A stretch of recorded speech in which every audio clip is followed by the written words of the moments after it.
اعوذ باللہ من الشیطان الرجیم بسم اللہ الرحمن الرحیم الحمد للہ رب العالمین الصلاۃ والسلام والتحیۃ والاکرام علی اشرف النبیین وخاتم المرسلین علی سیدنا و مولانا ابی القاسم محمد اللہم صلی علی محمد و آل محمد اعوذ باللہ من الشیطان الرجیم بسم اللہ الرحمن الرحیم قل هو اللہ احد اللہ الصمد لم یلد ولم یولد ولم یکن له کفوا احد صلوات اللہم صلی علی محمد و آل محمد بسم اللہ الرحمن الرحیم رب اشرح لی صدری ویسر لی امری واحلل عقدۃ من لسانی یفقهوا قولی صلوات اللہم صلی علی محمد و آل محمد. اب انشاءاللہ کل کے موضوع کو آگے لے کے جاتے ہوئے کہ ولایت کیا ہے اور ہم نے کتنی تیاری کی ہے آخرت کی، جو ہمیں رسول خدا قرآن اور اہل بیت چھوڑ کے گئے تھے، ان کے سہارا لے کے، اس کا سہارا لے کر ہم نے آخرت کی کتنی تیاری کی. کہ جو کہ میں نے امام علی علیہ السلام کا ایک واقعہ وہ بیان کیا تھا، کون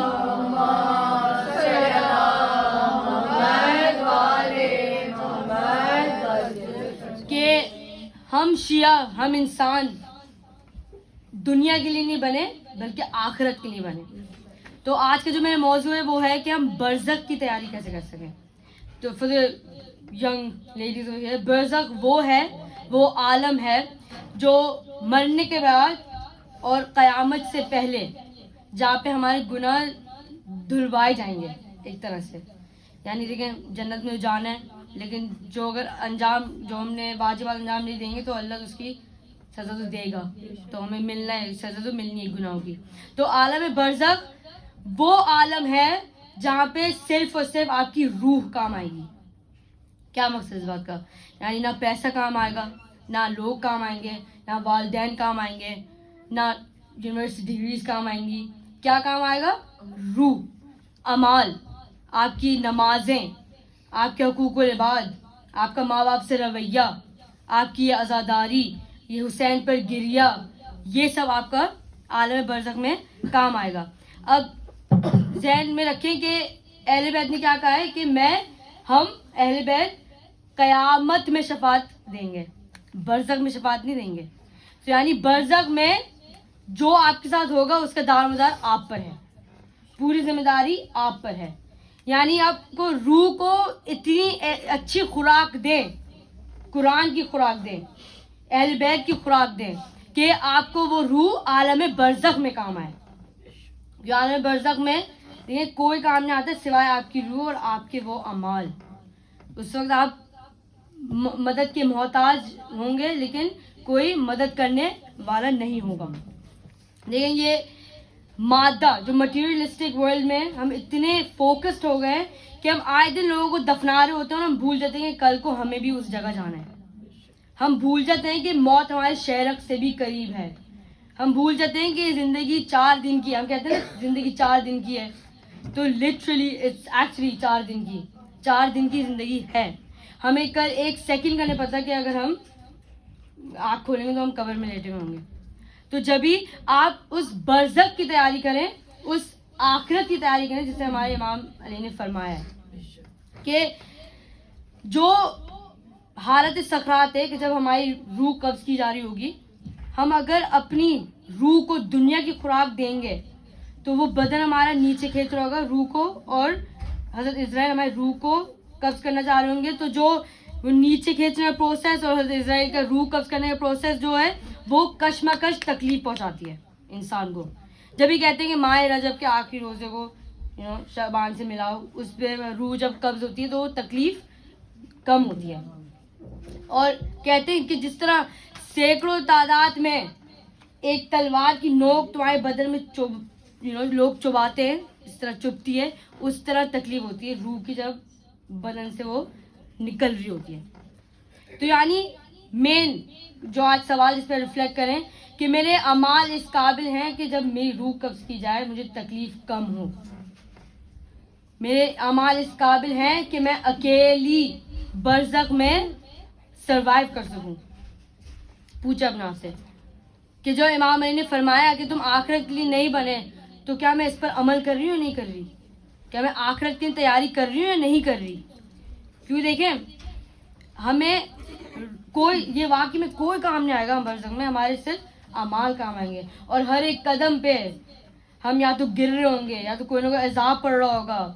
ہمیں پھر دجال بھی آئے گا, وہ ہمیں بھٹکائے گا راستوں کو. پھر ہمیں وہاں پہ دیکھا جائے گا کہ ہمارے کتنا اسٹرانگ ہے ہمارے ایمان. کیونکہ برزخ ایک بہت سیریس بات ہے. آدم سے لے کے اب تک جو بھی مرا ہے, آدم سے لے کے قیامت تک جو بھی اگر مرتا جائے گا, وہ ہمارے جو مرحومین ہیں ہمارے, وہ بھی ابھی عالم برزخ میں ہیں.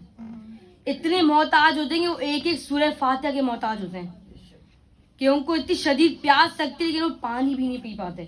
تو ہماری ایک ایک سورہ فاتحہ جو ہم مرحومین کو بخشتے ہیں, جو ہم سورہ فاتحہ پڑھواتے ہیں ہر مجلس کے شروع میں فور دی ینگ لیڈیز, وہ ہمارے مرحومین کو ایک پھل کی صورت میں ان کو عالم برزخ میں ملتے ہیں. اور یہ مت سمجھے کہ ہم ان کو جب دیتے ہیں, ان کو جب ہدیہ کرتے ہیں تو وہ سب ان کے لیے ہیں, یہ ہمارے لیے بھی سیوب ہو رہی ہے. جو نماز وحشت قبر ہم پڑھتے ہیں کہ جب کوئی مرتا ہے کہ وحشت پہلے دن کی جو وحشت ہوتی ہے قبر میں وہ کم ہو جائے, وہ ہمارے لیے بھی سیوب اللہ کر رہا ہے. تو جب آپ دوسروں کے لیے پڑھتے ہیں یہ مت سوچیں کہ وہ ضائع ہو رہی ہے. آپ کے اللہ وہ کہتے ہیں نا مکافات عمل, جو آپ دوسروں کے لیے کرتے ہو آپ کے ساتھ بھی ہوتا ہے. تو آپ جو دوسروں کے لیے ہدیہ کریں گے, دوسروں کے لیے پڑھیں گے, وہ اللہ آپ کے لیے بھی سیو کرتا رہتا ہے. سوال پڑھ لیں.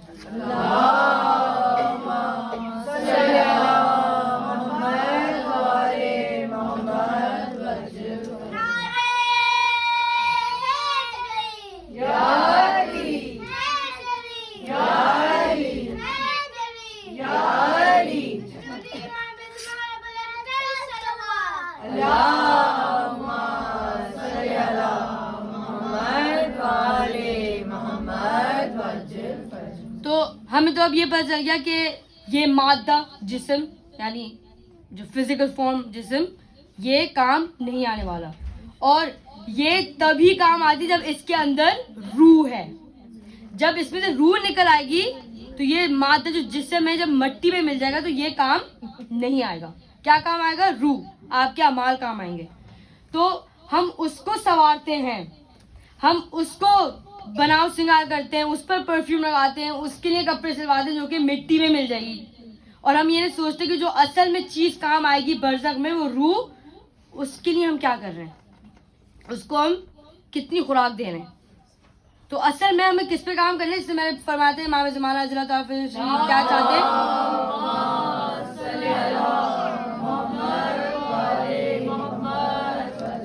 وہ ہم سے کیا چاہتے ہیں, ایک مومن کا پاک دل, مومن کی پاک روح.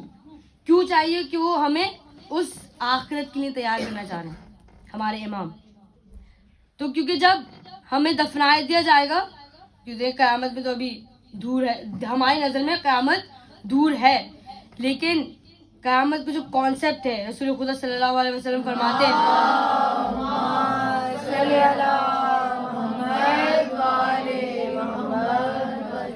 کہ جتنا فاصلہ ان دو انگلیوں میں ہے اتنی قریب ہے قیامت, اور اس سے بھی قریب ہے برزخ. یعنی موت کا ہمیں کوئی بھروسہ نہیں ہے, ہمیں پتہ نہیں ہم کب مر جائیں اور کب ہمیں برزخ کا سامنا کرنا پڑے. تو رسول اللہ خدا کے پاس ایک شخص آیا اور کہنے لگا, اے رسول میں موت کی تمنا کرنا چاہتا ہوں, یعنی موت کی میں ڈر پیدا کرنا ہے تاکہ میں اس کی تیاری کر سکوں, کیونکہ جس چیز کی اگر کبھی ہمیں ٹینشن نہ ہو تو ہم تیاری بھی صحیح طرح نہیں کر پاتے. تو انہوں نے کہا, رسول خدا نے فرمایا کہ اگر تمہیں موت کی تمنا چاہتے ہو تو موت کی تیاری کرنا شروع کر دو. کس طرح؟ انہوں نے پھر بتایا کہ 10 مقامات ہیں جن کے لیے جس مقامات کے لیے تم 4 تحفے لے کے جا سکتے ہو اور وہ ہمارے آرام اور آسانیت کا باعث بنیں گے. تو پھر انہوں نے سارے 10 مقام گنوائے رسول خدا نے. انشاءاللہ میں کل کی مجلس میں بیان کروں گی, سارے تو نہیں, آج میں صرف ایک ہی بیان کروں گی, وہ کہ کون سے 4 تحفے ایسے ہیں جو ہم اگر حضرت جبرائیل کو دیں گے. کس وقت؟ کیونکہ پہلی شخص سے جو ہم سے ملے گی روح قبض کرتے ہوئے وہ ہے حضرت اسرائیل, اور جب وہ روح قبض کر لیں گے ہماری روح پہ جاتی ہے حضرت جبرائیل کے پاس, اور پھر وہ لے کے جاتے ہیں, پھر وہ فیصلہ کرتے ہیں کہ ہماری روح کہاں جاتی ہے, وہ ہمارے معلوم پہ اس کا دار مدار ہے. تو وہ فرماتے ہیں کہ اس شخص سے کہتے ہیں کہ کوشش کرو کہ دنیا میں زیادہ مگن نہ رہو, تو اس سے تم موت کی تیاری کر سکتے ہو. وہ کہتے ہیں کیا مطلب رسول کا اس بات کا؟ کہتا ہے کہ جتنا تم اس دنیا میں مگن رہو گے تو جو وہ روح قبض کرنے کی جو کشمکش کی جو تکلیف ہے وہ تمہاری بڑھتی جائے گی, کیونکہ اس وقت روح کہے گی نہیں, اس نے تو خوراک صرف دنیا کی دی تھی, تو یہ بنی روح یہ صرف بنی دنیا کے لیے, تو اس کو تم کہاں لے کے جا رہے ہو؟ اور پھر حضرت اسرائیل کہیں گے نہیں, یہ روح مجھے لے کے جانی ہے. تو اس وقت جو ہماری باڈی روح کو کھینچ رہی ہوگی, تھوڑے سخت وہ ہیں مرحلے, یہ ہماری تیاری کرنی ہے اس کے لیے, اس کشمکش اور اس تکلیف کے دعا عدیلہ پڑھنے کو کہا ہے کہ تکلیف کم ہوتی ہے. تو پھر رسول خدا وہ گنواتے ہیں مقامات کہ وہ کون سے 4 تحفے ہیں, کون سے مقامات ہیں, اس میں کون سے ہم تحفے دے سکتے ہیں. پہلا تحفہ حضرت جبرائیل کو جو ہم دے سکتے ہیں جس سے ہماری تکلیف کم ہو, وہ ہے کہ کسی کا حق نہیں کھانا. اور یہ ہے, دیکھیں پہلا سوال جو میں نے پچھلی مجلس میں بیان کیا سورہ ذریات کا کہ میں نے تمہیں اپنی عبادت کے لیے خلق کیا, وہ حقوق العباد کی بات کر رہے ہیں. اللہ قرآن میں حقوق العباد کی بات کر رہا ہے. تو پہلا سوال جو ہمیں پھنسائے گا وہ حقوق العباد کا ہی پھنسائے گا.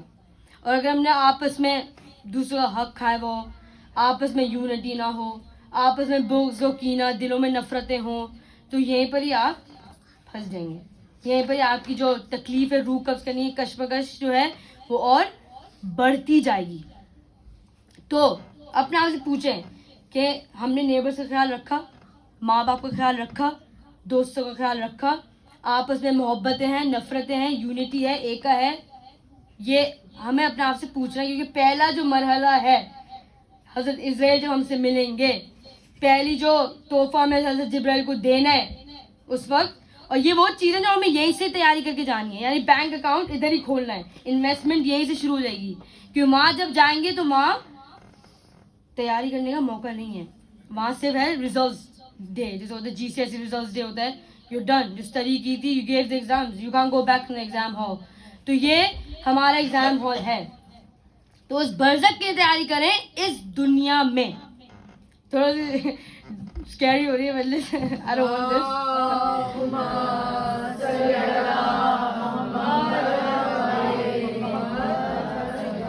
یعنی اگر آپس میں ایکن نہیں ہے, بندگی نہیں ہے, تو جیسے میں نے کل فرمایا یہ جو نشان ہوتا ہے سجدے کا یہ داغ ہے, کیونکہ ہمارا اللہ ہمیں محبت کرنے کو ہی سکھاتا ہے. ہمارے امام حسین نے بھی ہمیں یونٹی سکھائی ہے. تو اپنے آپ سے پوچھے, آج میں فوکس کروں گی تھوڑا ماں باپ پر, کہ جب حضرت موسیٰ سے پوچھا, حضرت موسیٰ نے اللہ سے پوچھا کہ میرا ہمسایہ کون ہے, تو اللہ تعالیٰ ان کو بتاتا ہے. تو اس شخص کے گھر جاتے, تو وہ دیکھ رہے ہوتے ہیں شخص کی, یار اس شخص کی تو ایسی کوئی خاص بات نہیں ہے کہ یہ میرا ہمسایہ ہوگا, ایک نبی کا ہمسایہ. تو وہ پوچھتا ہے کہ میں تمہارے گھر میں تشریف لے آؤں, کہتے جی جی ضرور آئے. تو وہ دیکھتا ہے ایک رسی ہوتی ہے, اس رسی کو وہ کھینچتا ہے, تو ایک بوڑھی ماں, وہ پلنگ ہوتا ہے اوپر, ایک بوڑھی ماں اس پلنگ میں لیٹی ہوتی ہے, اور جب وہ کام کرنے جاتا ہے تو وہ اس رسی کو واپس اوپر کر کے اس بوڑھی ماں کو اوپر رکھتا ہے کہ ایک جانور اس کو کھا نہ جائے. اور جب وہ اس کی بوڑھی ماں کی خدمت کرتا تھا وہ شخص, وہ بوڑھی ماں ان کے کان میں دعائیں دیتی تھی کہ کاش تم موسیٰ کے ہمسائے بنو. تو حضرت موسیٰ دیکھتے ہیں, کہتے ہیں اللہ نے تمہیں اتنا بڑا مقام دیا صرف ماں کی خدمت کرنے پہ. یہ ہے ماں باپ کا احترام, کہ ہمیں کہاں کہاں پہنچا دیتا ہے, صرف ماں کی خدمت, ماں باپ کی خدمت. ماں باپ کے حقوق جانیے. اگر ماں باپ آپ سے ناراض ہیں تو اللہ بھی آپ کو معاف نہیں کرتا. اگر ماں باپ آپ سے ناراض ہیں تو اللہ بھی آپ کی دعائیں قبول نہیں کرتا. That's how important our parents are. ہر اجازت ان سے مانگنی ہے. ڈزنٹ میٹر اگر آپ بالغ ہو گئے ہیں, ڈزنٹ میٹر آپ 20+ ہو گئے ہیں, ہمیں مٹیریلسٹک ویلتھ سے نہیں دیکھنا. ہم اسلام کو فالو کریں گے تو انشاءاللہ برزخ میں آسانی ہوگی. سوال کر لیں.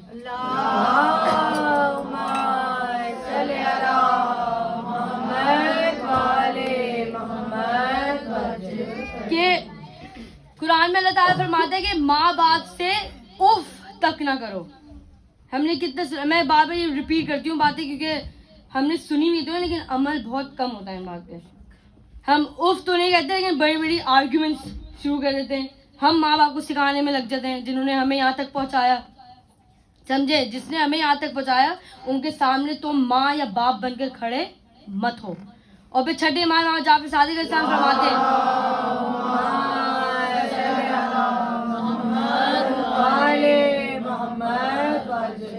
کہ اگر اف سے بھی چھوٹا الفاظ ہوتا تو اللہ وہ بیان کرتا. اگر اف سے بھی چھوٹا الفاظ ہوتا, یعنی مقصد ہمیں کیا ملتا ہے اس بات سے کہ ہم ماں باپ کے سامنے کچھ نہیں بول سکتے. اور جیسے میں نے تیسری میں بیان کیا تھا کہ وسلموا تسلیما, کہ اپنے امام کے سامنے تسلیم کر دو, اپنے سر کو جھکا لو. وہی سیم چیز ہمیں ماں باپ کے ساتھ کرنی ہے, جو ہمارے ماں باپ ہی انشاءاللہ ہمیں برزخ میں آسانیاں دیتے ہیں. تو ایک واقعہ ملتا ہے کہ بہت بڑے عالم دین تھے. ایک مرتبہ وہ حج پہ گئے ہوئے تھے اور ایک جوان ان کے ساتھ بیٹھا ہوتا ہے اور گفتگو کرتے ہیں. کہتے ہیں کہ ایک مرتبہ وہ جوان عالم دین سے کہتا ہے کہ میں کویت میں رہتا تھا اور مجھے ایک مرتبہ خواب میں نظر آیا کہ میں چل رہا ہوں جنت میں اور ایک بہت خوبصورت محل ہے اور اس محل کے اوپر ایک شخص کا نام لکھا ہوا ہے جو اسی کے نیبرہڈ کا, یعنی اس جوان کا دوست تھا, وہ جاننے والا تھا. کہہ رہے میں یہ دیکھ ہی رہا تھا کہ ایک دم وہ محل پھٹا, اس پہ آگ لگی اور ریزہ ریزہ ہو گیا, یعنی سب ضائع ہو گیا. تو وہ گھبرا کے اٹھتا ہے اس خواب سے اور اس دوست کے پاس جاتا ہے. اس سے پوچھتا ہے کہ کچھ رات میں ہوا تھا کیا, خیریت کچھ, دیکھو میں راز رکھوں گا, قسم ہے میری, مجھے تم بتاؤ.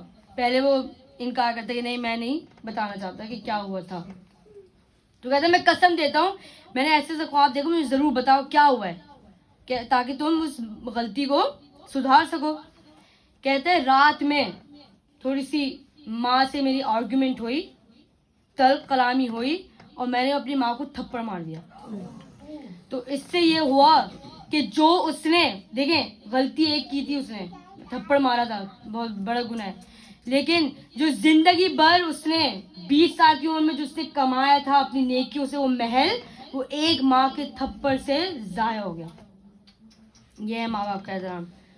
یعنی ہماری اگر آپ ماں باپ کا احترام نہیں کریں گے تو آپ لاکھ نیکیاں کر لیں, وہ نیکیاں ضائع ہو گئی. تو یعنی in order to keep our Ahlul Bayt happy, in order to keep Allah sallallahu alaihi wasallam happy, you need to keep our parents happy. یہ آج کا ماحول ہے. تو this is how important ہمارے ماں باپ کا جو احترام ہے ہم آج کل دور میں بتانا ضروری ہے, کیونکہ آج کل لوگ سمجھتے ہیں سوشل میڈیا ہمارے ہاتھ میں آ گیا تو ہمیں اپنے ماں باپ سے زیادہ پتہ ہے. That's not true. پتہ ہوگا, we never know, کیا پتہ پتہ ہو, لیکن جو ان کا احترام اور ان کی فضیلت اور ان کا مقام ہے وہ اسلام سے جانیے کہ کیا مقام ہے. کہ اگر ماں باپ ناراض ہے تو اللہ بھی نہیں آپ کی بات سنتا, کہ کہتے ہیں پہلے اپنے ماں باپ کو راضی کرو پھر میرے طرف آنا. بہت بڑے بڑے واقعے ملتے ہیں کہ روح آسانی سے قبض نہیں ہو رہی تھی تو پتہ چلا کہ ماں ناراض تھی اور اللہ نے کہا کہ یہ تکلیف میں جب تک رہے گا تب تک اس کی ماں معاف نہیں کرے گی. یہ اور کبھی کبھار ایسا ہو جاتا ہے کہ ماں ناراض ہی دنیا سے چلی جاتی ہے اور پھر معافی کی گنجائش بھی نہیں ہوتی, تو انسان پوری زندگی بہت ہی مشکلوں سے گزارتا ہے. اب آپ نہیں سمجھتے کہ ابھی جو ہم جی رہے ہیں, ابھی جو ہمیں چیزیں نصیب ہیں, ہمارے ماں باپ کی دعاؤں کا ہی اثر ہے. ہمیں پتہ نہیں ہوتا ہے اہمیت, جب کسی کی جاتی ہے تو پھر پتہ چلتا ہے. سوال کر لیں.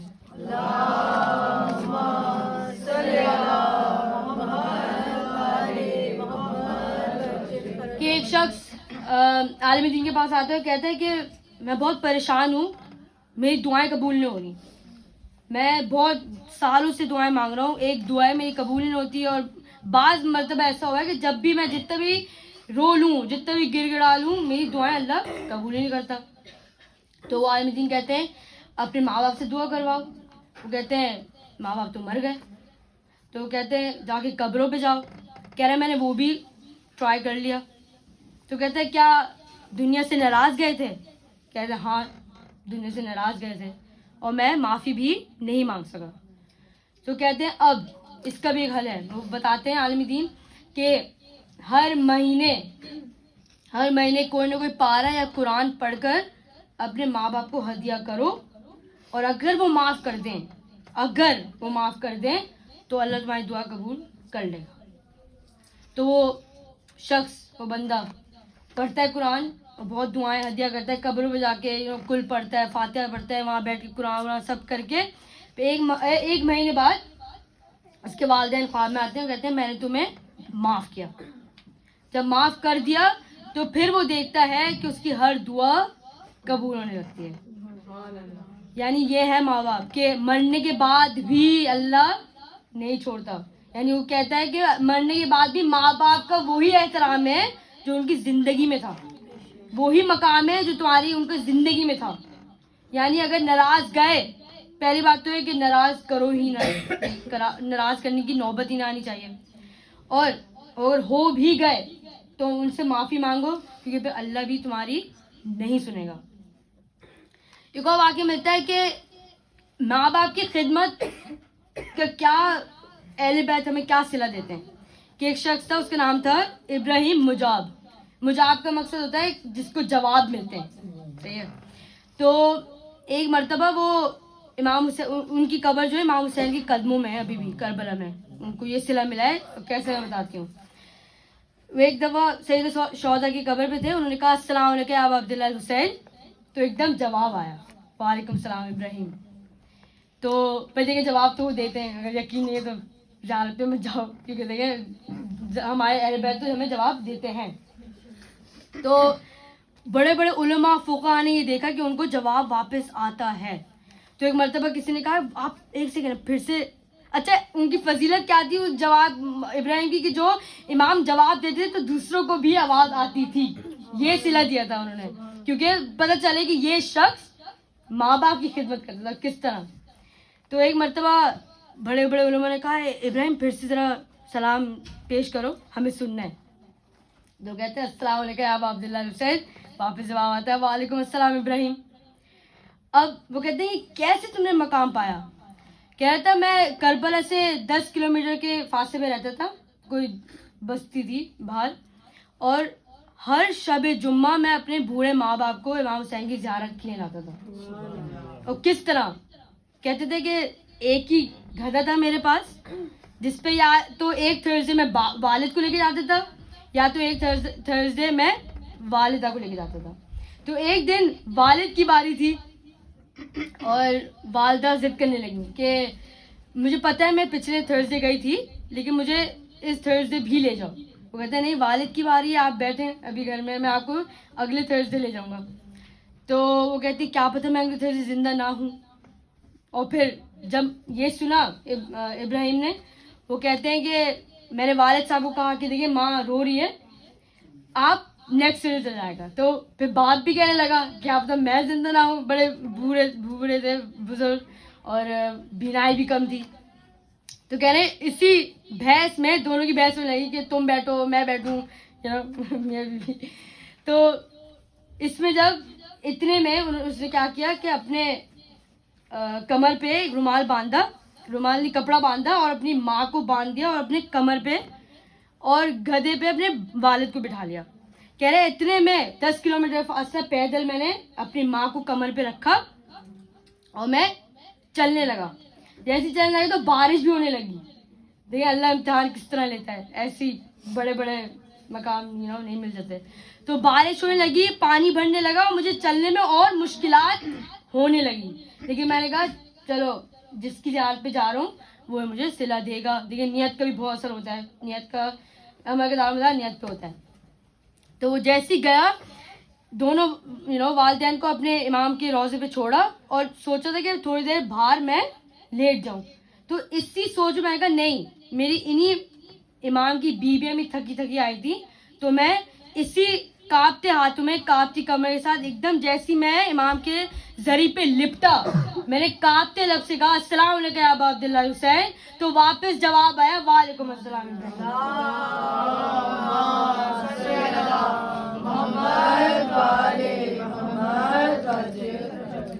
یعنی یہ ہے ماں باپ کے خدمت کا صلہ, کہ امام نے کہا کہ اگر تم میری زیارت کے لیے لائے ہو اپنے والدین کو, تو تمہیں یہ میں صلہ دیتا ہوں کہ تمہیں اب جواب آئے گی. اور پھر اس کے بعد یہ صرف یہی نہیں تھا, ان کو اتنا بڑا مقام ملا کہ سید الشہداء کے قدموں میں ان کی قبر ہے. ابھی آپ جائیں گے, اگر انشاءاللہ آپ سب کو عربین پہ لے کے جائے اللہ, تو وہاں آپ دیکھے گا, پوچھیں لوگوں سے, بڑے ہسٹری میں بڑا اچھا نام ہے ان کا, ابراہیم مجاب کا.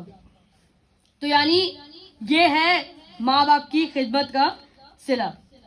اب رسول خدا نے کچھ چند چیزیں بتائی ہیں جو والدین کے سامنے ہمیں نہیں کرنی چاہیے, تو میں اس کا بیان کروں کہ اور والد کے سامنے خاص طور پہ آج کل کیا ہوا ہے,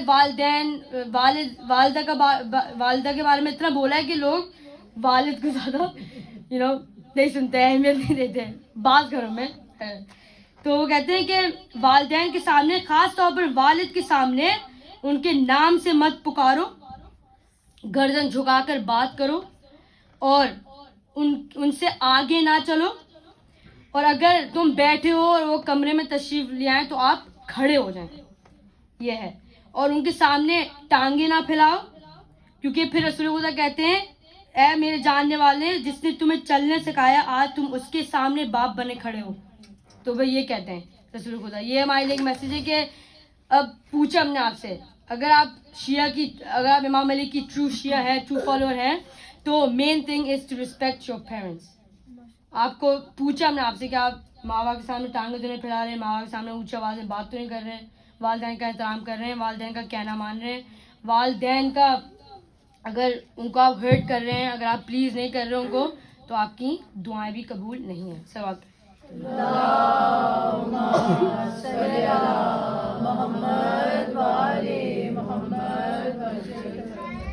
کہ جیسے میں نے فرمایا کہ اگر وہ ناراض دنیا سے گئے, تو چند بفور مسائل میں بتا دوں تو ہمارے وہ علماء بتاتے ہیں کہ کچھ ویز ہیں جن سے ہم ان کو ناراضگی واپس مطلب ان کو راضی کر سکتے ہیں.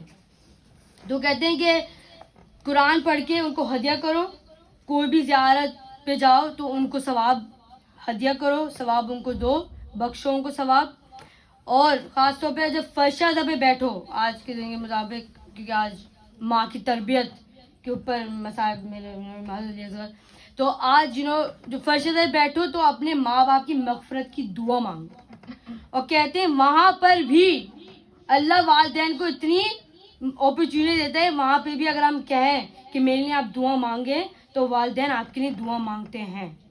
اگر آپ قبر پہ جائیں اور کہیں کہ والدہ یا والد میرے لیے یہ دعا کر دیں, تو اللہ ان کی وہاں پہ بھی دعا سنتا ہے, وہاں پہ بھی دعا قبول کرتا ہے. سوال پڑھ لیں.